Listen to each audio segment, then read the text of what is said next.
In this video, we'll be going over 10 different tips for taking young kids outdoors. Coming right up.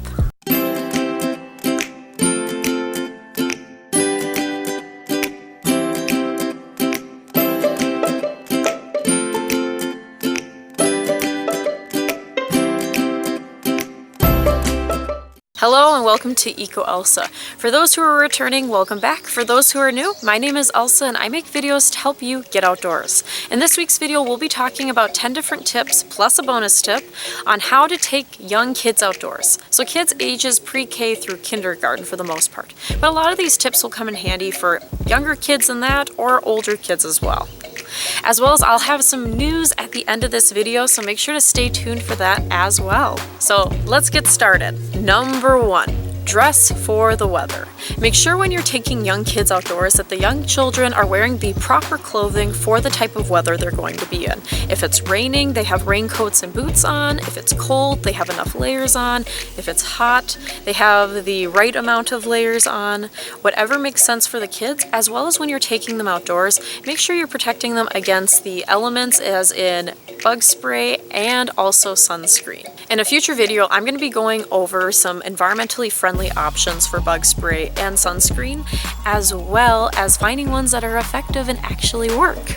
As well as if you're looking for more information on taking kids outside when it's cold outside, look in the description for a link to a previous video on this as well. In today's video, I will be going over a lot of things broadly, but I'll have a lot of links in the description below to videos that I've done in more depth on a lot of these different topics. So make sure to check out the description for links to lots of more resources to help you and your kids get outdoors. Number 2, setting expectations. So when taking young children, especially outdoors, it's good ahead of time to set expectations for how you would like them to behave when outdoors. It's also very important to focus on being positive and not negative.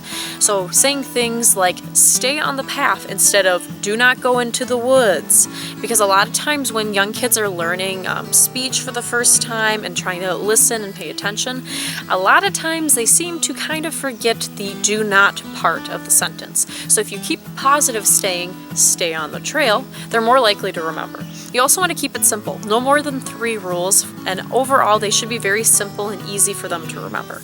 So here are the 3 rules that I use when I'm taking kids outdoors. Number 1, listen to the adult and stay with the adult. This will keep kids from running away, as well as they'll also understand that they need to listen to the directions that you are giving them. Very simple, very straightforward.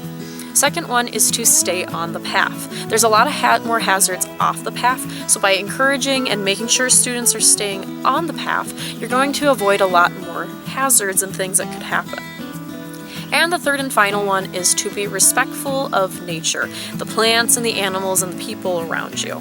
So this will set the precedent that we're going to be nice, we're going to be respectful to our classmates and the other people we might see on the trail, as well as the plants and animals we come into contact with. They're really good, simple things, and a lot of you might have these same rules at home or in your classroom, so it's going to be a lot easier to transfer those rules over into the outdoor space. If you're looking for more information about classroom management when outdoors, check the description for a link to a previous video I've done on classroom management outdoors to help you with taking your class outdoors. Outdoors, outdoors, outdoors, outdoors. You guys got this. Number 3, bring snacks and water. It's really important when taking young children outdoors to have some extra snacks and water with, just in case, because they're going to be moving around a lot and using a lot of energy, so they might get hungry or thirsty. It also will keep them from getting hangry, as well as potentially you from getting hangry when you're outdoors. It also can be a great learning opportunity by bringing snacks and water in reusable containers. You can have discussions with your kids and students about leaving no trace and not littering in the forest, or your natural space, whatever it may be. So great things to keep in mind there as well.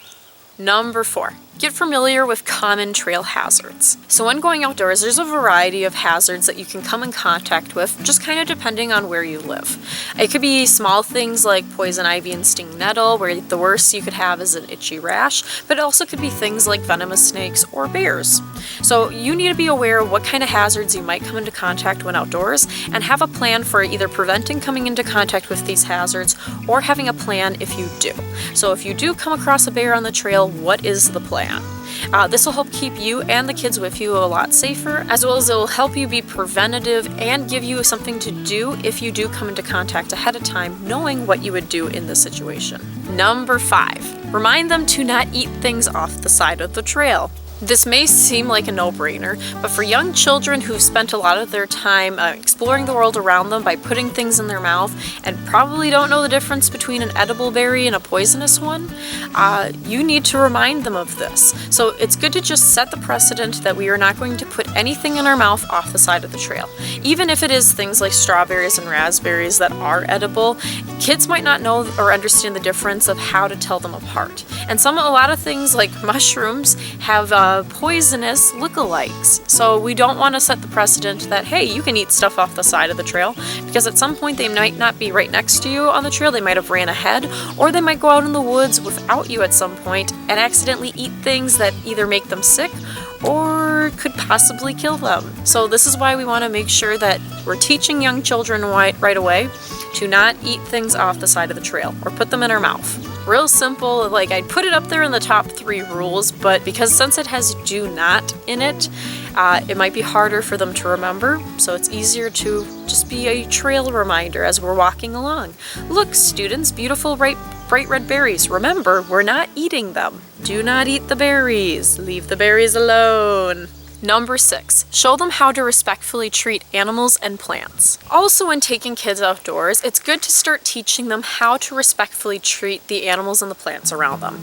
To remind them that we're not ripping the leaves off of the branches as we walk by, that we're not squashing all the little creepy crawlies we see, we're not running up and chopping the heads off of snakes. Just start teaching them these things so that they learn how to be respectful when outdoors to the plants and animals they come in contact with, so they also don't become trail trashers. It also is really important for you as the adult to be setting a good example for the kind of behavior to display around plants and animals. For a lot of young children, they learn how to be afraid of animals starting at a young age because of watching the adults around them. Monkey see, monkey do.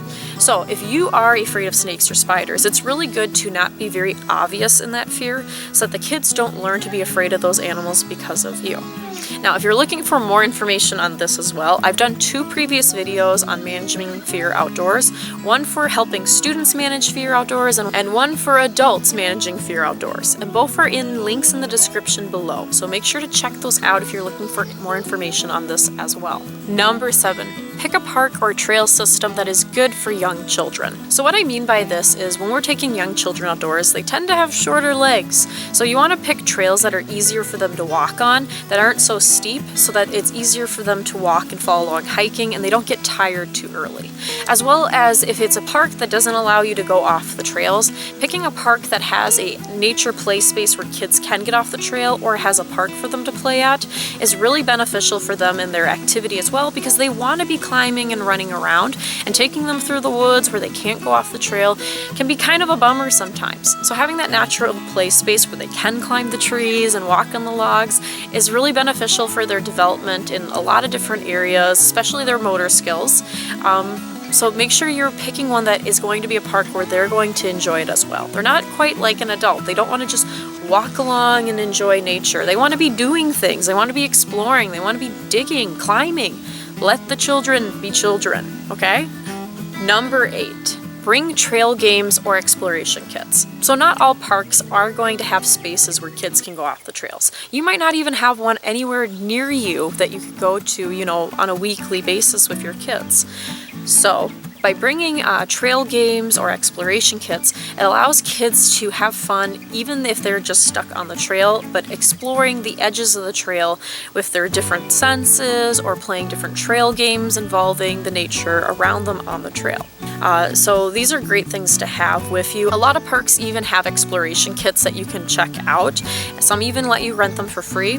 So that's something to check out, especially if you live in Minnesota, is a lot of our state parks do have exploration kits. So you can check those out usually at their nature center or their desk. Just check in and see what they have that you can rent. If you're looking for more ways to engage the kids with learning while they're walking along the trail, something else you can look into are exploration cards. I have my own that I provide through EcoElsa. If you would like to receive a set of these exploration cards for free, go ahead and click the description and follow the link to join my email list so that you can receive an email with a set of exploration cards for free that you can use with your kids when you're out hiking. Number 9, let them pick the trails or activities. Especially if you're going outdoors and this isn't very super focused on learning a very specific thing, giving the students and kids the chance to pick the trails and the different activities you spend your time doing will allow them to really take ownership of the learning and the activities, and it will teach them other things like taking the initiative, coming up with ideas, problem solving, all really great stuff that we want our kids to eventually learn. So getting them started earlier, the better. So when going outdoors, there's something that sometimes happens in the beginning where kids go, I'm bored, because they're not used to being outdoors and not having someone doing the entertaining for them or having a super scheduled, hour, minutes of their life. One thing to keep in mind is to not be constantly doing the entertaining for your kids. One of the huge benefits of being outdoors is it helps teach kids how to self-entertain. Usually for the most part, once they get into the rhythm of looking at leaves and picking up sticks and stuff and looking at animals and flowers, you don't have to do the entertaining for them, but you need to give them the opportunity to be bored and to do that exploring on their own and to discover how to self-entertain. And if you're constantly giving them different activities to do, it might not work out. But at least in the beginning, or towards an end of a hike even, if they're running out of things to do, pulling out a few exploration cards out of your back pocket and being like, okay, act like a bird until we get to that bench over there. Like just giving them little things that they can do that will help bring them back into, we're exploring and experiencing nature and we're finding different ways to grow and different skills that we're learning by doing this. Okay, so just keep that in mind, to not be the constant entertainer on the hike. It's your hike too. They're going to learn how to self-entertain along the way if you give them the chance to do it. And number 10, if you're outside for learning, keep it simple. Especially when taking young kids outdoors, it's really important to stick to things that are very easy for you to explain to them or have examples of when outdoors. So not so much talking about the things that are like theoretical and in your mind that you can't actually visually experience or hear or touch on your own. So it's the difference between talking about how the tree moves nutrients up and down the trunk without not being able to visually see it versus actually tapping into the tree to get maple sap, to make maple syrup, and showing them that actual liquid that's flowing through the tree. One is talking about not necessarily like theoreticals in the sense that it maybe exists, maybe it doesn't, but in the fact that I can't visually observe it versus actually being able to see it, experience it, touch it, smell it, listen to it, not taste it, okay? No taste. With all the 5 senses, we're only using the 4, okay? But you're getting the idea. So it's talking about living versus non-living and giving them examples of plants and animals versus rocks and sticks. It really helps with the learning if they can experience it firsthand. So keep it simple and keep it to things that they can observe for themselves. And our bonus number 11 is let them do it themselves. So if you're outdoors and you're doing some kind of exploration or they're in the nature play area and they're trying to do something, maybe it's as simple as skipping rocks or trying to build a shelter, you as the adult need to take a step back and let them figure it out themselves. Let them problem solve. As long as no one's in danger, whether it's the student or the other students around that student, give them the chance to try and figure it out themselves. Yes, it's going to be difficult, but it's going to help teach them a lot of things like problem solving and resilience and keeping at it, even if you don't get it the first time, that eventually you might be able to figure it out. And if you take that away by doing it for them or showing them how, then they're never going to get that opportunity, which is really crucial to a lot of different developments and will help them overall be more gritty, more resilient, a better problem solver, more creative, all of these great things that we really, really want our kids to learn, but we need to give them the opportunity to learn it on their own. And here is our news for EcoElsa that you've been waiting so patiently for. Maybe just a little. What the news is EcoElsa is now a operating LLC business. We are offering nature tours, we are offering outdoor classes and programs.